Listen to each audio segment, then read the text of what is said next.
So, a year ago, well, almost 2 years ago, we created this channel to document the process that we were going through for our other YouTube channel.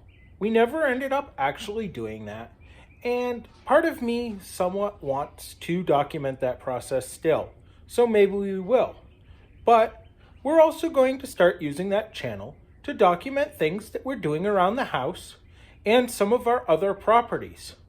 But I've been seeing a lot of different videos on YouTube about the Mustang Mach-E, and some of them aren't as positive as maybe I would like.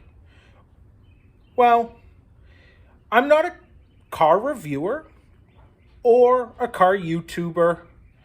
I do like performance-oriented things, but we have an F-150 and the Mustang Mach-E, so performance isn't my key goal. So I'm making this video more to tell you about the Mustang Mach-E from an everyday person's point of view and what I think about it. Here's my Mach-E. It is not a base model, but it is definitely not a GT.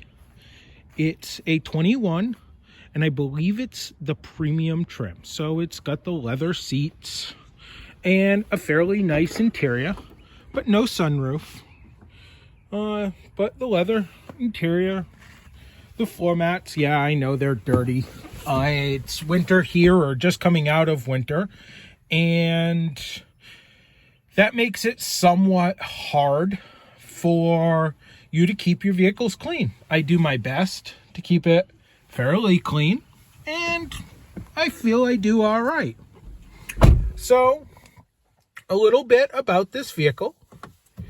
We now have almost 10,000 miles on it, and I drive it daily back and forth to work.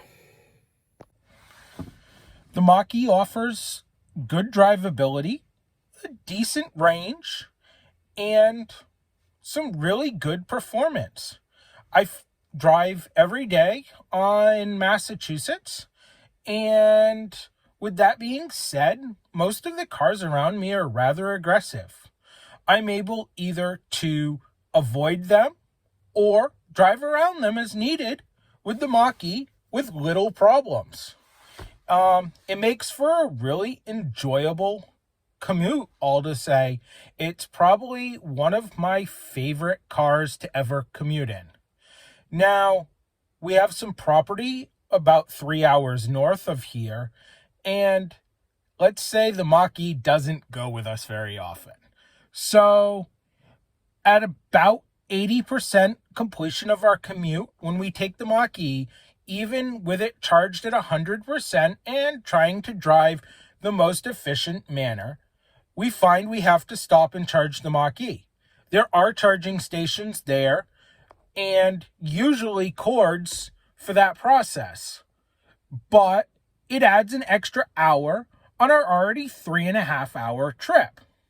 Then once we get there, if we need to do anything in town other than the one town where the chargers are that we stop, we end up finding ourselves having to limit the use of the HVAC system or climate control system and other things in order to get back because there's no charging infrastructure.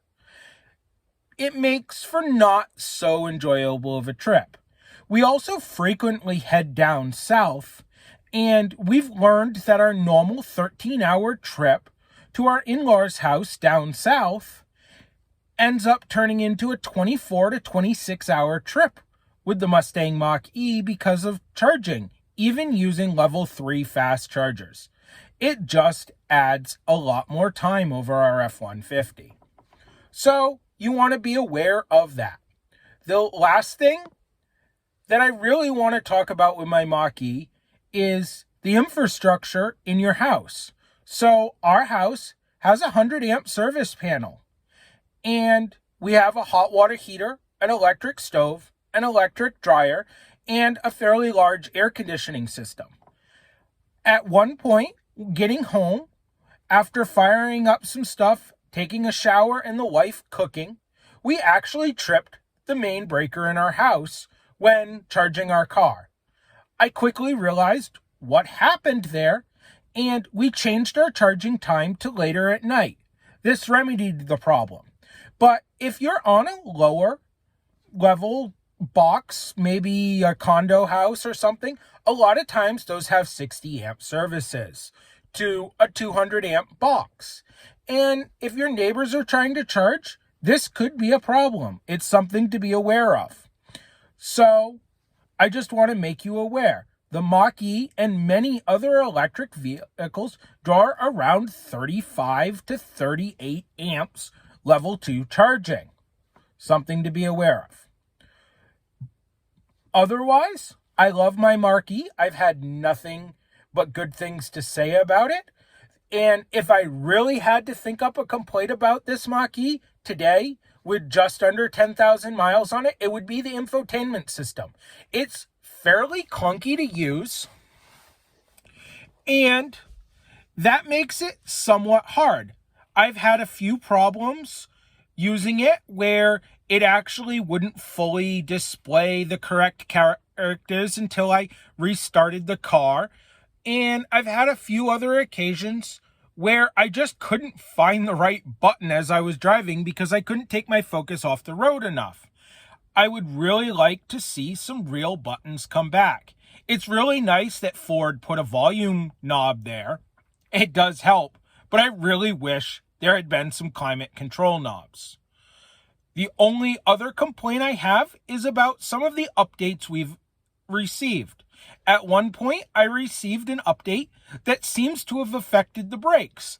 I went to work with braking conditions that were near lockup if you touch the brake pedal under full deceleration, and left work that same day with different braking conditions.